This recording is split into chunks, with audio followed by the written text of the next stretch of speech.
several different people that it was so bad before she got appointed that she was put on the Quiet Skies program, which is a TSA watch list, meaning that anytime she traveled from then on, an air marshal had to be on the plane. They were monitoring her. Right. She met with Bashar al-Assad. Wasn't there a thing during Biden where they said do not let Tulsi Gabbard even get near any kind of intelligence because she was Assad? She met with she went to Iran. She did go to Iran. She was like really like considered a possible terrorist threat. She's got the supervillain white streak. She's Dude, got a patch over her eye. I go, she is cruel. She's got a claw hand. She's a white cat. She's always petting a white cat. What is wrong with her? Yeah. It was so bad that when she was nominated, Tim Burchett from Tennessee actually demanded answers from TSA about her. Like, so she was not she's a good person. I sound like Trump. Bad. She's very bad. Not good. So they have now put her in charge of national intelligence, although he's not listening to her. Which makes no sense. I don't get it. And they stopped the Quiet Skies program altogether. Got rid of it. That's been done away with. So they're not even tracking people who could be a threat. Nope. Do you know why? Here's why. Was that a Doge cut? So let's think macro. Let's think the big picture. Yeah. Let's go back to the 1980s. So when Trump started renting his and selling his apartment towers to Russian oligarchs, to rich Russians, right? Mm-hmm.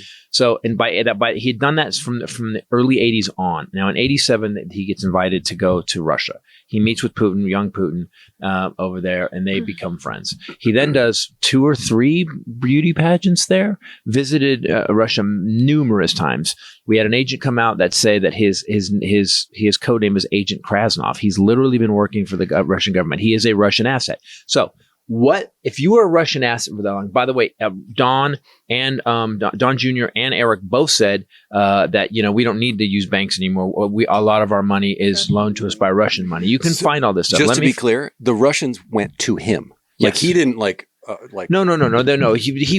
But Trump doesn't give a shit. He's money. That's all he gives a shit about. He's a useful idiot, yes. So here's what happens. So they finance golf courses that the Russian money has been run through the buildings. If you remember correctly, they had to shut it down. When he first ran for president, Jared had a server that was directly connected to Russia. They had to shut it down. We had all that Russian investigation. So if you look at what's happening now, and you go, okay, let's just accept it that this guy was a Russian asset. Let's just for devil's advocate. If you were a Russian asset, what would you do? Well, you sure as fuck wouldn't make America stronger. Mm-hmm. You sure as fuck would start tearing it down. You'd put the most inept. He's got a 22-year-old kid, a 22-year-old child in charge of terrorism. We've had several high-level national security exits since Trump got in office, including the head of the National Security Branch and the Counterterrorism Division at the FBI. He has, however, filled one position, and he filled that, the main hub for terrorism prevention, with Thomas Fugate. Thomas Fugate, is that how you say his name? He's 22. That's what I would say. 1 year out of college, no national security experience whatsoever. Last job was? He worked as a part-time clerk at the grocery store H-E-B. What the fuck? He also put on his LinkedIn page that he had lawn care work around my neighborhood. That guy's in charge of anti-terrorism division? Because he was a super Trumper. Is that what it is? Correct. He had an internship during college at the Heritage Foundation. And apparently all of his leadership experience comes from being part of the Model United Nations Club. In high school. Yes. That's what? That he was part of the Model UN. You know, where they do where they go play act. They play act, and so slow blink at this. 22. So now you've got a guy. You've got a 22-year-old kid who worked at HEB, who packed groceries, is now running the counterterrorism division of our government. So, and you got the president just bombed one of the biggest supporters of terrorism in the world. So when you look at it and you add it all up, you start to realize that he's doing nothing for us. He's doing nothing if anything, he's setting up all the, what else did they cut? Remember at the beginning, guys? He actually took down, we had a counter intelligence thing that was basically the cyberspace. That was basically a whole bunch of fuckers that were actually, they checked Russia all the time to make sure they weren't attacking our cyberspace. They dismantled it. Hegseth closed it. He put a guy who was a newscaster on Fox, wasn't even full-time, in charge of our military. And everyone was like, you had no leaks this time. Great job. Hey, man, you didn't tweet it out. He did. President did, but you didn't. Good job. Domestic terrorism right now. Governor Josh Shapiro's house was set fire to. We've had two assassinations. They killed they shot 2 Democratic lawmakers, killed 2 people. And what happened to that guy? The killings of 2 employees of the Israeli embassy. This is all in the last 2 months. And that guy, Thomas. Oh, I forgot about the Israeli embassy. Is 22. Hold on. Do you notice what's really weird? Yes. That we haven't heard shit about the guy that supposedly shot at Trump and missed his ear because the ear doesn't have a scar on it. We haven't heard shit about this guy who assassinated the senator. Was it senator or representative? We haven't heard shit. It happens for like 2 days and it moves on.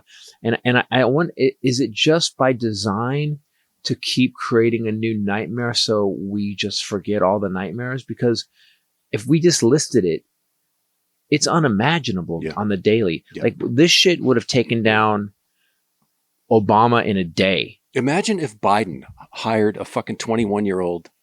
He's 22. Like, what the fuck? Fox News, the propaganda machine, would have just fucking hammered it every fucking day. Yeah, but we don't even but here, and I was telling Ken yesterday, I said, here's my hopeful conspiracy.